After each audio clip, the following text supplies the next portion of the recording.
Hey hi hello welcome to my channel be aware by Sabi Khan. आज एक बहुत ही important video के साथ में मैं आप सबके सामने हाजिर हुआ हूँ। आज का जो इशू लिया हूँ, जो आज का जो टॉपिक है, एक बहुत ही इम्पोर्टेंट इशू है जो कि पूरे देश में पिछले साल से कहो या कुछ साल से या कुछ महीने से कहो, ये बहुत ही हर तरफ ये चर्चा में रहने वाला इशू था, जो कि किसी का भी घर अथॉरिटीज़ या गवर्नमेंट बगैर सुनवाई के डिमोलिशंस कर दे रही है। अगर एक्यूज्ड भी है और उस पर गुनाह साबित भी नहीं हुआ तो उनके घर को डिमोलिशन कर दिया जा रहा है। तो आज उसी टॉपिक को मैं लेकर आया हूँ और यहाँ मैं सबको बता दूँ कि मैं या मेरा चैनल किसी दंगाइयों को सपोर्ट नहीं करता। कानून जो है वो अपना काम करे, जो भी दोषी हो हमारे देश के कानून के हिसाब से उसे सख्त से सख्त सज़ा मिलनी चाहिए। मैं सिर्फ यहाँ बात करूँगा आज सुप्रीम कोर्ट के ऑर्डर के हवाले से, और सिर्फ सुप्रीम कोर्ट ने जो ऑर्डर दिया है मैं उसी के ताल्लुक से बात करूँगा। तो आज मैं यहाँ बात करने आया हूँ सुप्रीम कोर्ट के एक ऑर्डर के बारे में, जो कि जस्टिस B.R. गवाई और के विश्वनाथन साहब ने दिया था। अगर मैं गलती नहीं कर रहा हूँ तो के विश्वनाथन, सॉरी, जस्टिस B.R. गवाई और के विश्वनाथन ने जो एक बहुत ही लैंडमार्क जजमेंट दिया था डिमोलिशंस के टॉपिक पे, मैं आज उसी के बारे में कुछ चर्चा करने आया हूँ, उसी के ऑर्डर्स के ऊपर से कुछ रोशनी डालने आया हूँ। तो ये जो सुप्रीम कोर्ट का जजमेंट है, ये रिट पिटीशन सिविल पिटीशन थी, civil petition number 295 of 2022 of 2022, और ये redirections in the matter of demolition of structures, यानी कि डिमोलिशन ऑफ स्ट्रक्चर का जो रीडायरेक्शन था ये दो रिट पिटीशन के रेफरेंस में दिया गया है, with writ petition criminal number 162 of 2022 और writ petition civil number 328 of 2022। तो ये जो ऑर्डर है ये complete order with reference to दो पिटीशन के रेफरेंस में दिया गया है। वैसे तो ये जजमेंट पूरा 95 पेजेस का है, बट इसमें की जो बेसिक मेन इम्पॉर्टेंट ऑर्डर्स जो है मैं उसी पे खुलासा करूँगा। शुरुआत में ही B.R. गवाई साहब ने जजमेंट के शुरुआत में ही पहली जो लाइनों से शुरू किया, ख़ास करके मैं वो आपकी नज़र में लाना चाहूँगा कि B.R. गवाई साहब ने कितना इम्पोर्टेंस एक किसी के घर को दिया है जो डिमोलिशन हो जाता है। उन्होंने जजमेंट के शुरुआत में ही ये लिखा है, अपना घर हो अपना आंगन हो, इस ख्वाब में हर कोई जीता है, इंसान के दिल की ये चाहत है कि एक घर का सपना कभी ना टूटे। तो आप समझ सकते हैं B.R. गवाई साहब ने किस तरीके से जजमेंट को ही शुरुआत किया। 17 सितंबर 2024 के इस ऑर्डर के तहत मैं आपको कुछ पॉइंट्स इंपॉर्टेंट बता दूंगा जो बहुत ही मायने रखते हैं, जिसको समझना होगा। इस ऑर्डर में पहले तो कोर्ट ने यह कहा कि we directed that there shall be no demolition anywhere across the country without seeking leave of this court. यानी सुप्रीम कोर्ट ने सीधा ये कहा है कि पूरे देश में कहीं भी डिमोलिशन नहीं हो सकता है हमारे सुप्रीम कोर्ट के लीव के बिना पे। यानी आपको ये मैटर सुप्रीम कोर्ट में से जो ऑर्डर पास है उसके ऑलरेडी जो ये मतलब 2024 का पास है उसके तहत ही करना पड़ेगा। जो कुछ भी डायरेक्शंस कोर्ट ने दिया उसके तहत ही डिमोलिशन करना पड़ेगा, उसकी गाइडलाइंस को फॉलो करना पड़ेगा। हाउएवर वी क्लेरिफाइड, यानी कि फिर इसके आगे हम ये बताते कि our order should not be applicable if there is an authorise structure in any public place.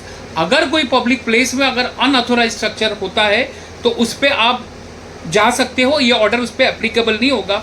अगर वो रोड पे होता है, place such as road, street, footpath, इन जगहों पे अगर इलीगल कंस्ट्रक्शन होता है, या अबेटिंग रेलवे लाइन और एनी अदर रिवर बॉडी और वाटर बॉडीज़, यानी दरिया के पास, रिवर बॉडी के पास में इलीगल स्ट्रक्चर या रेलवे लाइन के पास में हो सकता है, तो उसके लिए ये ऑर्डर एप्लीकेबल नहीं है।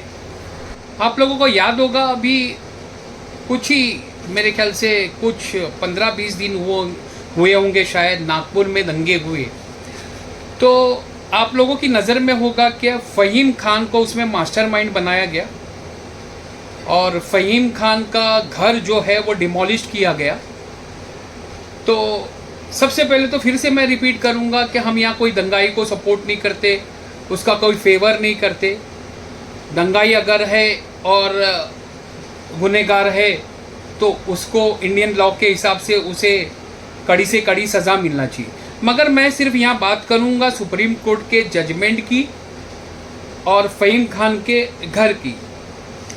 जो इस केस में फ़हीम खान को मास्टरमाइंड बना दिया गया था और उसमें आप लोगों को ये भी नज़र में होगा कि फ़हीम खान का घर डिमोलिश कर दिया गया और जो डिमोलिशन हुआ और ये जो ऑर्डर है सुप्रीम कोर्ट का, उसके हिसाब से देखा जाए तो इसमें साफ लिखा है कि if his spouse, children, parents live in the same house और को own the same property, can they be penalized by demolishing the property without them even being involved in any crime, only on the basis of being related to an alleged accused person।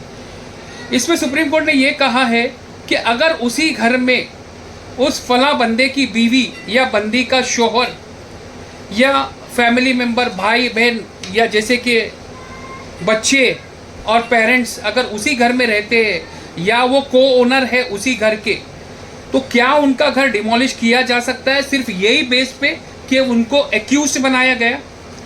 उसमें आगे judgement में ये दिया है, punishing such persons who have no connection with the crime by demolishing the house where they live in a property in or properties owned by them is nothing but anarchy and would amount to violation of the right of to life। इसमें इन्होंने साफ, court ने सिर्फ सीधा सीधा साफ साफ ये बता दिया कि ये घर में अगर उनके रिश्तेदार, को ओनर्स, बच्चे, पेरेंट्स वगैरह रहते हैं और उस घर को अगर गिराया जाता है तो इसका ऐसे मतलब होगा जैसे कि properties owned by them is nothing but an anarchy, यानी कि एनार्की, जैसे कि यहाँ पर कोई गवर्नमेंट नहीं है और बस अपनी मनमानी चल रही है। इसका मतलब ये हुआ।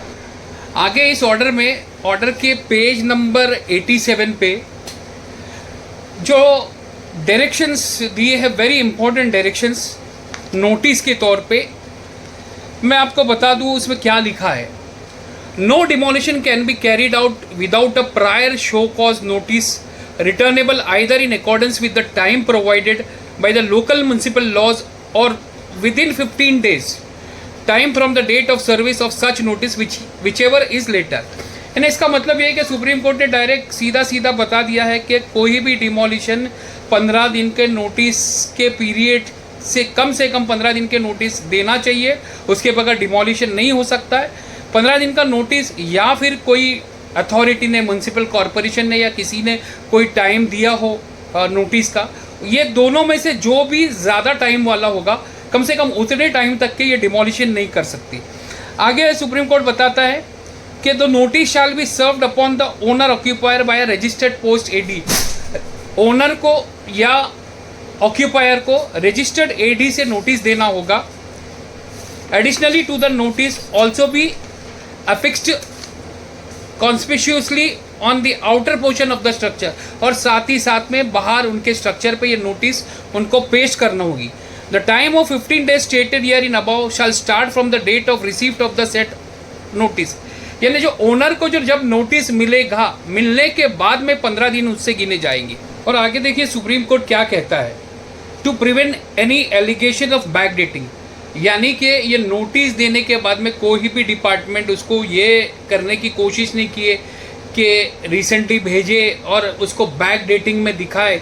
इसीलिए वो पॉइंट भी अवॉइड करने के लिए सुप्रीम कोर्ट क्या कहता है, देखिए, to prevent any allegation of backdating we direct that as soon as the show cause notice is duly served Intimation thereof shall be sent to the office of collector, district magistrate of the district, digitally by email, and an auto-generated reply acknowledging receipt of the mail should be issued from the office. यानी जैसे ही आप notice serve करते हो owner को या जो भी demolishing considering structure को जो नोटिस सर्व करते हो, उसी दौरान इमीडिएटली आपको कलेक्टर और डिस्ट्रिक्ट मैजिस्ट्रेट को ईमेल भेजना है, और डिस्ट्रिक्ट मैजिस्ट्रेट को ईमेल भेजना है, जिसका ईमेल का ऑटो जेनरेटेड आपको एक्नॉलेजमेंट जो रहेगा वो आपको रखना है। यानी यहाँ पर सुप्रीम कोर्ट भी कहीं ना कहीं ये बताता है कि कहीं ना कहीं ऑफिसर्स या जो भी म्यूनसिपल अथॉरिटीज़ है वो कहीं ऐसा नहीं हो कि बैक डेट में नोटिस शो करे, इसीलिए ये पॉइंट भी खास करके सुप्रीम कोर्ट ने मेंशन किया है। इसके आगे वो नोटिस में क्या क्या कंटेंट्स होना चाहिए वो भी बता देता है। पेज नंबर 89 पे इस ऑर्डर के जो जस्टिस गवाई साहब का और विश्वनाथन का जो जजमेंट है उसमें 89 नंबर पेज पे the notice shell contain the details regarding, यानी नोटिस में क्या डिटेल्स होना चाहिए। The nature of the unauthorised construction, यानी अनऑथोराइज्ड कंस्ट्रक्शन किस तरह का है वो बताना चाहिए। आगे the details of the specific violation and the grounds of demolition, यानी स्पेसिफिक वायलेशन यानी कानून का उल्लंघन कहाँ पर हुआ और डिमोलिशन का क्या बेस है, क्या ग्राउंड है वो बताना होगा। और a list of documents that the notice is required to furnish along with this reply, यानी ओनर को जो नोटिस के बाद में कौन से डॉक्यूमेंट डिपार्टमेंट को देना है रिप्लाई के साथ में वो मेंशन करना होगा। उसके आगे the notice should also specify the date on which the personal hearing is fixed. इसके आगे अथॉरिटी को ओनर को ये बताना होगा कि भाई उनकी पर्सनल हियरिंग की डेट कब फिक्स हुई और डेजिग्नेटेड अथॉरिटी कौन है जो उनकी हियरिंग लेगा। आगे ऑर्डर ये बताता है कि एवरी म्यूनसिपल और local authority shell assign a designated digital portal with in 3 months from today, यानी इस ऑर्डर पास करने फ्रॉम टुडे, यानी आज जो मतलब जिस दिन ये ऑर्डर पास हुआ सुप्रीम कोर्ट का उससे 3 महीने के अंदर म्यूनसिपल कॉरपोरेशन या कोई जो भी अथॉरिटी होगी उनको 3 महीने के अंदर एक डिजिटल पोर्टल बनाना है जिस पे उनको पूरी डिटेल्स पोस्टिंग करनी होगी, जैसे कि service of order, pasting of order, notice, उसका रिप्लाई क्या हुआ, शो कॉज नोटिस, या फिर उसमें कोई ऑर्डर पास हुआ हो तो वो। इसके आगे पर्सनल हियरिंग के बारे में कोड बताता है कि designated authority shell give an opportunity of personal hearing of the person concern, यानी जिनका वो स्ट्रक्चर का डिमोलिशन का जो जिसको नोटिस भेज रहे हैं उस कंसर्न पर्सन को उनको हियरिंग देना होगा और उसके जो मिनट्स ऑफ हियरिंग है उसको भी रिकॉर्ड करना होगा। अथॉरिटीज़ को ये बताना होगा कि ये जो कंस्ट्रक्शन है वो लीगल है या इलीगल है। अगर इलीगल है तो उसके रीजंस बताना होगा, या कोई उसका पार्ट इलीगल है तो उसका भी रीज़न बताना होगा। Every each and record authorities के पास में रखना होगा। ये हिदायत दी गई है सुप्रीम कोर्ट की तरफ से। और इसके आगे अगर इस ऑर्डर में बढ़े तो प्रोसीडिंग ऑफ डिमोलिशंस के बारे में कोर्ट ने बताया है the proceedings of demolition shall be videographed, यानी डिमोलिशन की अगर जो प्रोसीडिंग होती है उसको पूरा वीडियोग्राफी करना होगा। And the concern authority shall prepare a demolition report giving the list of police officials, civil personnel that participated in the demolition process, video recording to be duly preserved, यानी इसमें supreme court ये बता रहा है क्या जो demolition कर रहा है आपको पूरा वीडियोग्राफी करना होगा। उसके साथ साथ कंसर्न अथॉरिटी यानी जो भी ऑफिसर्स डिमोलिशन में होंगे उनकी पूरी पुलिस ऑफिशियल्स की बोलो या म्यूनसिपल अथॉरिटीज़ की जो लोग उसमें इन्वॉल्व होंगे वहाँ डिमोलिशन में होंगे उनका पूरा रिकॉर्ड रखना होगा, डिमोलिशन रिपोर्ट सबमिट करनी होगी और जो लोग वहाँ पर मौजूद थे उनकी पूरी वीडियो रिकॉर्डिंग जो है खास हिदायत दी गई है सुप्रीम कोर्ट से कि इसको preserve video recording to be duly preserved. इसका मतलब है कि आपको यह वीडियोग्राफी सेफ रखना है, प्रिजर्व करना है। The said demolition report should be forwarded to the municipal commissioner, और इसकी जो पूरी डिमोलिशन रिपोर्ट है उसको म्युनिसिपल कमिश्नर को भेजना है by email and shall also be displayed on the digital portal. Email से भेजना है और जो पोर्टल 3 महीने के अंदर बनाने कहा गया उसके पोर्टल पे भी, डिजिटली पोर्टल पे भी उसको डिस्प्ले करना होगा। माफ़ करना आज का वीडियो थोड़ा सा लेंदी होगा, बट बहुत ही इम्पॉर्टेंट बातें हैं जो बुलडोज़र कार्रवाई के खिलाफ जो ऑर्डर सुप्रीम कोर्ट का आया था उसके बारे में, तो बहुत ही इम्पॉर्टेंट है। माफ़ी चाहूँगा लेकिन ये बहुत इम्पॉर्टेंट है, इसलिए मुझे कंप्लीट करना है। बस अब कुछ ही थोड़ा ही वीडियो रह गया है। इसके आगे कोर्ट ये बताता है, वेरी इंपॉर्टेंट पॉइंट जो मैं समझता हूँ इस ऑर्डर का है, the official should also be inform that if the demolition is found to be in violation of the orders of this court. Court कहता है कि ऑफिशियल को ये अथॉरिटीज़, ये ऑफिसर्स को ये बता दिया जाता है, उसको इनको इन्फॉर्म किया जाता है कि अगर ये ऑर्डर का कोई उल्लंघन हुआ, वायलेशन यानी उल्लंघन होगा, तो the officer concern will be held responsible, यानी जो भी ऑफिसर उसमें इन्वॉल्व होंगे वो इसके जिम्मेदार होंगे, and responsible for the restitution of the demolished property, यानी उसको फिर से बनाने के लिए restitution of the demolished property at his their personal cost, या उस ऑफिसर या जो कोई भी ऑफिसर इन्वॉल्व होंगे their cost in addition to payment of damages. इसके साथ साथ पेमेंट ऑफ डैमेजेस भी दी जाएगी, यानी हर्जाना भी दिया जाएगा, प्रॉपर्टी को बनाने का खर्चा भी दिया जाएगा और साथ ही साथ हर्जाना भी देने के वो हकदार, वो जिम्मेदार लोग होंगे, वो ऑफिशियल्स, चाहे वो एक ऑफिसर हो या जितने ऑफिसर इन्वॉल्व होंगे। तो मेरे हिसाब से ये बहुत ही इम्पोर्टेंट पॉइंट है। अब मैं आता हूँ कि इन सब ये जो सुप्रीम कोर्ट का जो ऑर्डर है जस्टिस गवाई और जस्टिस विश्वनाथन का, मैं समझता हूँ इसमें पहली फुर्सत में Nagpur NMC, Nagpur municipal corporation ने सीधा सुप्रीम कोर्ट का उल्लंघन किया है फ़हीम खान के स्ट्रक्चर के डिमोलिशन केस में, क्योंकि फ़हीम खान ऑन रिकॉर्ड उस स्ट्रक्चर के ओनर नहीं थे।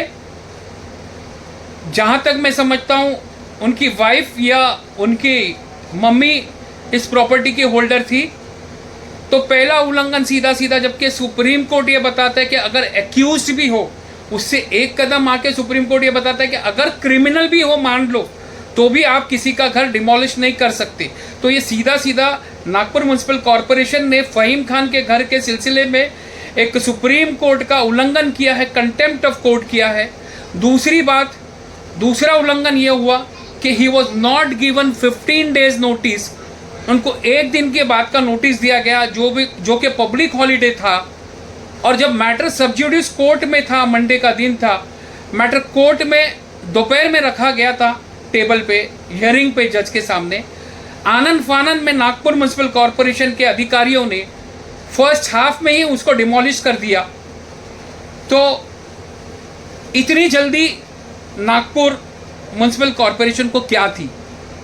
असल में इसमें यह हो गया था कि वो बुलडोज़र कानून, यूपी कंसेप्ट अपनाना चाहते थे, और वैसे भी इस केस फ़हीम खान के केस के सिलसिले में कुछ एक मिनिस्टरों ने अपनी बड़ी बातें कर दिए थे कि हम उनके घर को उखाड़ फेंकेंगे, और शायद ये मिनिस्टरों के ही दखल था, उनके ही डायरेक्शन थे म्युनिसिपल अथॉरिटीज़ को कि जल्द से जल्द उनका घर गिराया जाए।